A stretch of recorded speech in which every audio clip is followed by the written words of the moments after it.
22 വർഷങ്ങൾക്ക് മുമ്പ് ഞാൻ കണ്ട ഒരു സ്വപ്നമാണ് എൻ്റെ ആദ്യ സിനിമയ്ക്കായി ഞാൻ കണ്ട സ്വപ്നമാണ്. ആ സ്വപ്നം സാക്ഷാത്കരിക്കാൻ എൻ്റെ കൂടെ അന്നുണ്ടായിരുന്നത് രഘുനാഥ് പലേരി എന്ന എൻ്റെ പ്രിയ സുഹൃത്ത് മാത്രമായിരുന്നു. ഞങ്ങൾ ഒരുമിച്ചാണ് ഈ സ്വപ്നം കണ്ടത്, ഈ സ്വപ്നം നെയ്തെടുത്തത്. പക്ഷേ ഞങ്ങൾക്ക് ഇന്നും അജ്ഞാതമായ കാരണങ്ങളാൽ ആ സിനിമ സംഭവിച്ചില്ല. പിന്നീട് 18 വർഷങ്ങൾക്ക് ശേഷം ഞങ്ങളുടെ ആ സ്വപ്നങ്ങൾക്ക് ചെറുകം മുടിപ്പിക്കാൻ ഞങ്ങളുടെ കൂടെ കൂടിയ ആളാണ് സിയാദ്. സിയാദ് ഈ സിനിമ നിർമ്മിക്കണമെന്ന് ആഗ്രഹിച്ച് ഞങ്ങളുടെ അടുത്തേക്ക് വരുമ്പോൾ പിന്നീട് ഞങ്ങളോടൊപ്പം ചേർന്നതാണ് പ്രിയ മോഹൻലാൽ, വിദ്യാസാഗർ, സന്തോഷ്, അങ്ങനെ ഒരുപാട് ടെക്നീഷ്യന്മാർ, എൻ്റെ കൂടെ ആദ്യമായിട്ട് വർക്ക് ചെയ്യുന്ന ഒരുപാട് പേര് ഈ സിനിമയ്ക്ക് വേണ്ടി എൻ്റെ കൂടെ ഉണ്ടായിരുന്നു. പക്ഷേ ആ സിനിമ നമ്മൾ ആഗ്രഹിച്ച പോലെ, നമ്മൾ പ്രതീക്ഷിക്കുന്ന പോലെ തിയേറ്ററുകളിലേക്ക് എത്തുമ്പോൾ അത് വേണ്ട രീതിയിൽ സ്വീകരിക്കപ്പെട്ടില്ല എന്നുള്ളതാണ്. ആദ്യ തവണ 1982-83 കാലഘട്ടത്തിൽ ഞാനും രഘുവും കൂടി ഈ സ്ക്രിപ്റ്റ് എഴുതുമ്പോൾ ഏകദേശം 1 വർഷക്കാലം ഞങ്ങൾ ആ സ്ക്രിപ്റ്റിൽ മാത്രം വർക്ക് ചെയ്തിരിക്കുകയായിരുന്നു. അത് സംഭവിക്കാതെ പോയ ആ സിനിമ വീണ്ടും റീവർക്ക് ചെയ്യുമ്പോൾ 2000-ൽ അത് ചെയ്യുമ്പോൾ വീണ്ടും ഞാൻ 1 വർഷക്കാലം അതിൻ്റെ പുറകിൽ ഞാൻ എൻ്റെ വീട്ടിൽ എൻ്റെ കുടുംബത്തെ കാണാൻ പോലും പോകാതെ 1 വർഷക്കാലം എറണാകുളത്ത് ഒരു വീടെടുത്ത് താമസിച്ച് ഈ സ്ക്രിപ്റ്റ് റീവർക്ക് ചെയ്തു. അത്രമാത്രം സമർപ്പണത്തോടെ ഞാൻ ചെയ്ത മറ്റൊരു സിനിമയുമില്ല എന്ന് എനിക്ക് ഉറപ്പിച്ച് പറയാം. അതും പക്ഷേ നമ്മൾക്ക് വലിയ നിരാശ സംഭവിച്ചൊരു സിനിമയാണത്. എനിക്കും സിയാദിനും രഘുവിനൊക്കെ വലിയ രീതിയിൽ കാര്യത്തിൽ വലിയ സങ്കടങ്ങൾ വരുത്തിയൊരു സിനിമ കൂടിയാണ്. ഇന്ന് 24 വർഷങ്ങൾക്ക് ശേഷം ആ സിനിമ വീണ്ടും പ്രേക്ഷകരിലേക്ക് എത്തുന്നു എന്നുള്ളതാണ് ഏറ്റവും വലിയ സന്തോഷം. ഈ സിനിമയ്ക്ക് അന്ന് കാലം തെറ്റിപ്പറന്ന സിനിമയെന്ന് പറയുമ്പോൾ ഇന്ന് ഇതാണ് ഈ സിനിമ പ്രേക്ഷകരുടെ മുന്നിലേക്ക് എത്തേണ്ട കാലം എന്ന് ഞാൻ വിശ്വസിക്കുകയാണ്. കാരണം 2000-ൽ ഈ സിനിമ ഇറങ്ങിയപ്പോൾ ജനിച്ചിട്ട് പോലും ഇല്ലാത്ത ഒരു തലമുറ ഇന്ന് ഈ സിനിമയെക്കുറിച്ച് സോഷ്യൽ മീഡിയയുടെ ഇടങ്ങളിൽ നടത്തുന്ന അവരുടെ അഭിപ്രായങ്ങൾ, ഈ സിനിമയോടുള്ള അവരുടെ താല്പര്യങ്ങൾ വലിയ ചർച്ചയായി മാറുമ്പോഴാണ് ഒരുപാട് പേര് നമ്മളോട് ആവശ്യപ്പെടുന്നു ഇത് റീമാസ്റ്റർ ചെയ്ത് റിലീസ് ചെയ്യേണ്ടതുണ്ട്. അതിനായി കാത്തിരിക്കുന്ന ഒരുപാട് വലിയ ഒരു പ്രേക്ഷക സമൂഹമുണ്ട് എന്ന് ഞങ്ങൾ തിരിച്ചറിഞ്ഞതിൻ്റെ ഭാഗമായിട്ടാണ് ഇത് നമ്മൾ ഇങ്ങനെയൊരു റീമാസ്റ്റേർഡ്, എഡിറ്റഡ് 4K അറ്റ്മോസ് വേർഷനിലേക്ക് ഈ സിനിമ കൊണ്ടുവരുന്നത്. ഇതിൻ്റെ പുറകിൽ പ്രവർത്തിച്ചത് സിയാദിൻ്റെ മകളും ഉൾപ്പെടെയുള്ള ബോണിയൻ തുടങ്ങിയ കുറച്ച് ചെറുപ്പക്കാരുടെ കഠിനമായ പരിശ്രമമാണ് ഇതിനുള്ളത്. അവരെല്ലാവരും കൂടെ ചേർന്ന് ഇതിൻ്റെ ഒരു പ്രവർത്തനം പാതി വഴിയിൽ എത്തിയപ്പോഴാണ് എന്നെ അറിയിക്കുന്നത് ഞങ്ങളിങ്ങനെ ഒരു മൂവ്മെൻ്റ് ഉണ്ടാകുന്നത്. ഞാനത് പോയി കണ്ടപ്പോഴാണ് ഞാനാണ് നിർദ്ദേശിച്ചത് ഇത് എഡിറ്റ് ചെയ്തിട്ട് ഇതിൻ്റെ ഒരു പുതിയ വേർഷൻ നമ്മളിതുവരെ കഴിഞ്ഞ പ്രാവശ്യം ഇതിനു മുമ്പ് റിലീസ് ചെയ്തപ്പോൾ ഉണ്ടായിരുന്ന ആ കണ്ടൻറ്റിൽ നിന്നും കാര്യമായൊരു എഡിറ്റിംഗ് നടത്തിക്കൊണ്ടാണ് ഇന്ന് ഈ വേർഷനിലേക്ക് എത്തുന്നത്. അതിൻ്റെ കൂടെ സഞ്ചരിച്ച ഒരുപാട് പേരുണ്ട്. പുതിയ തലമുറയിലെ ചെറുപ്പക്കാർക്ക് കൂടാതെ തന്നെ ആദ്യകാലത്ത് ഈ സിനിമ ചെയ്യുമ്പോൾ, ആദ്യ തവണ ഈ സിനിമ ചെയ്യുമ്പോൾ എൻ്റെ കൂടെ ഉണ്ടായിരുന്ന 2 പ്രധാനപ്പെട്ട വ്യക്തിത്വങ്ങളെ ഓർക്കാതിരിക്കാൻ കഴിയില്ല. പ്രിയ അഭിനേതാവ്, എൻ്റെ ഏറ്റവും അടുത്ത സുഹൃത്തുക്കളാണ് മുരളി, ഇതിൻ്റെ സൗണ്ട് മിക്സിംഗ് നടത്തിയ ശ്രീധറും മുരളിയും ഇന്ന് നമ്മളോടൊപ്പം ഇല്ല. ശ്രീധർ AR റഹ്മാൻ്റെ എല്ലാ പാട്ടുകൾക്കും എല്ലാ സിനിമകൾക്കും ഫൈനൽ മിക്സിംഗ് ചെയ്യുന്ന സൗണ്ട് റെക്കോർഡിസ്റ്റായിരുന്നു. അന്ന് അദ്ദേഹം ഒരുമിച്ച് ഇതിൻ്റെ DTS മിക്സിംഗ് ചെയ്യുമ്പോൾ അദ്ദേഹം എൻ്റെ അടുത്ത് പറഞ്ഞത് ഇത്രയും പെർഫെക്റ്റ് ആയിട്ടുള്ള ഒരു ഓഡിയോ ട്രാക്സ് എനിക്ക് ഇതിനു മുമ്പ് കിട്ടിയിട്ടേ ഇല്ല.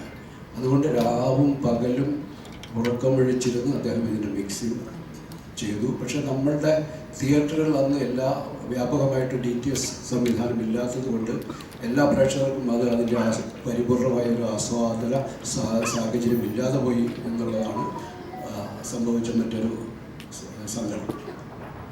ഇന്ന് പക്ഷേ നമ്മൾ 4K അറ്റ്മോസ് വേർഷനിലേക്ക് എത്തുമ്പോൾ നമുക്ക് ധാരാളം തിയേറ്ററുകളുണ്ട്. അതിന് അത്തരം സാങ്കേതിക സാഹചര്യങ്ങളുള്ള ഒരുപാട് തിയേറ്ററുകളുണ്ട്. നമ്മളിതൊരു വൈഡ് റിലീസിലേക്കല്ല പോകുന്നത്. നമ്മൾ ഇത്തരം സാങ്കേതിക സംവിധാനങ്ങളുള്ള തിയേറ്ററുകളിൽ മാത്രമായിരിക്കും ഇത് റിലീസ് ചെയ്യപ്പെടുക. അതോടൊപ്പം തന്നെ എന്നോടൊപ്പം പ്രവർത്തിച്ച മറ്റ് പ്രിയപ്പെട്ട ആൾക്കാരെല്ലാം ഭൂമിയെക്കുറിച്ച് പറഞ്ഞു. ഭൂമിനാഥൻ എൻ്റെ സിനിമയുടെ ഏറ്റവും വലിയ ബലമായിട്ട് എനിക്ക് എപ്പോഴും കൂടെ ഉണ്ടായിരുന്നത് ഭൂമിനാഥനാണ്. രഞ്ജിത്ത് പറഞ്ഞ 100% ശരിയാണ്. ഇത്രമാത്രം താളബോധമുള്ള ഒരു എഡിറ്ററില്ല. ഭൂമി നന്നായിട്ട് മൃദംഗം വായിക്കുന്ന ആളാണ്. അതുകൊണ്ട് തന്നെ താളബോധം അദ്ദേഹത്തിന് ജന്മസിദ്ധമായിട്ടുള്ളതാണ്. ഒപ്പം സന്തോഷ്, രഘു എല്ലാവരും ഇന്നിവിടെ നമ്മുടെ കൂടെ ഇല്ലാതെ പോയ ഒരാൾ കൂടിയുണ്ട്. അത് ഈ സിനിമയുടെ ഏറ്റവും വലിയ ആത്മാവെന്ന് പറയാവുന്ന, ഇതിൻ്റെ സോളെന്ന് പറയാവുന്ന സംഗീതത്തിൻ്റെ പിന്നണിയിൽ അതിൻ്റെ കാരണക്കാരനായ പ്രിയ വിദ്യാസാഗറാണ്. സാധാരണ നമ്മുടെ ഒരു സിനിമയുടെ പൂർത്തീകരണം, അതിൻ്റെ തിരക്കഥ പൂർത്തീകരിച്ചിട്ടാണ് സംഗീത സംവിധായകനെ കാണുകയും നമ്മൾ ആ കഥ പറയുകയും സംഗീത പാട്ടുകളുടെ സന്ദർഭങ്ങളൊക്കെ വിവരിച്ചു കൊടുക്കുകയും ചെയ്യാറുള്ളത്. പക്ഷേ ഇതിൻ്റെ സ്ക്രിപ്റ്റിൻ്റെ ഫസ്റ്റ് റൈറ്റിംഗ് കഴിഞ്ഞപ്പോൾ ഞാൻ വിദ്യാസാഗറിനെ വിളിക്കുകയും അദ്ദേഹം ഇവിടെ വരികയും ഞങ്ങളോടൊപ്പം ഇരുന്ന് കഥ കേട്ട് കഥാസന്ദർഭങ്ങൾ കേട്ട് അദ്ദേഹത്തിൻ്റെയും കൂടെ ഇൻപുട്സ് എല്ലാം കൂടെ സ്വീകരിച്ചുകൊണ്ടാണ് അതിൻ്റെ സെക്കൻഡ് റൈറ്റിങ്ങിലേക്ക് പോകുന്നത്. ഇത് കമ്പോസ് ചെയ്യാൻ വേണ്ടി അദ്ദേഹം ഇവിടെ വന്നപ്പോൾ, ഇവിടെ എറണാകുളത്തൊരു വീട്ടിലാണ് ഞങ്ങൾ താമസിക്കുന്നത്. അന്ന് രാവിലെ ഇവിടെ അദ്ദേഹം എത്തി. എനിക്ക് അന്നും ബോംബെയിലേക്ക് പോകേണ്ട കാര്യമുണ്ടായിരുന്നു. ഞാനും സിയാദും കൂടെ ഈ സിനിമയിലെ അന്ന് ജയപ്രദ ചെയ്ത വേഷത്തിലായിട്ട് ആദ്യമായി നമ്മൾ കണ്ടത് രേഖ എന്ന ഹിന്ദി അഭിനേത്രിയാണ്. അപ്പോൾ അവരുമായിട്ട് അന്നൊരു മീറ്റിംഗ് ഉള്ളത് കൊണ്ട് ഞങ്ങൾക്ക് അന്ന് ഉച്ചയ്ക്ക് ബോംബെയിലേക്ക് പോകേണ്ടതുണ്ട്. വിദ്യാസാഗർ വന്നു കഴിഞ്ഞപ്പോൾ ഞാനൊരു അരമണിക്കൂർ വിദ്യാസാഗറുമായിട്ട് ഇരുന്ന് സിറ്റുവേഷൻസിനെ കുറിച്ചൊക്കെ നറേറ്റ് ചെയ്ത് ഞാൻ പറഞ്ഞു എനിക്കിങ്ങനെ എയർപോർട്ടിലേക്ക് പോകാൻ സമയമായി. ഞാൻ എൻ്റെ ഡ്രസ്സൊക്കെ പെട്ടിയൊക്കെ പാക്ക് ചെയ്ത് ഞാൻ ഉടനെ തന്നെ പോകുമെന്ന് പറഞ്ഞ് ഞാൻ എൻ്റെ ഒരു മുറിയിലേക്ക് പോയി, നിങ്ങൾ കമ്പോസ് ചെയ്തോളൂ, ഞാൻ നാളെ വരുമ്പോൾ കേൾക്കാമെന്ന് പറഞ്ഞു. ഞാൻ മോളിൽ പോയി എൻ്റെ പെട്ടിയൊക്കെ പാക്ക് ചെയ്ത് ഒരു അരമണിക്കൂറിൽ താഴേക്ക് വരുമ്പോൾ വിദ്യ എൻ്റെ അടുത്ത് പറഞ്ഞു, CBG 1 മിനിറ്റ് ഒരു പാട്ട് കൂടെ ഒരു ട്യൂണായിട്ടുണ്ടെന്ന് കേട്ടിട്ട് പോയി. അങ്ങനെ അദ്ദേഹം ഒരു ട്യൂൺ മൂളി. എന്നെ വല്ലാതെ ആകർഷിച്ചു ആ ട്യൂൺ.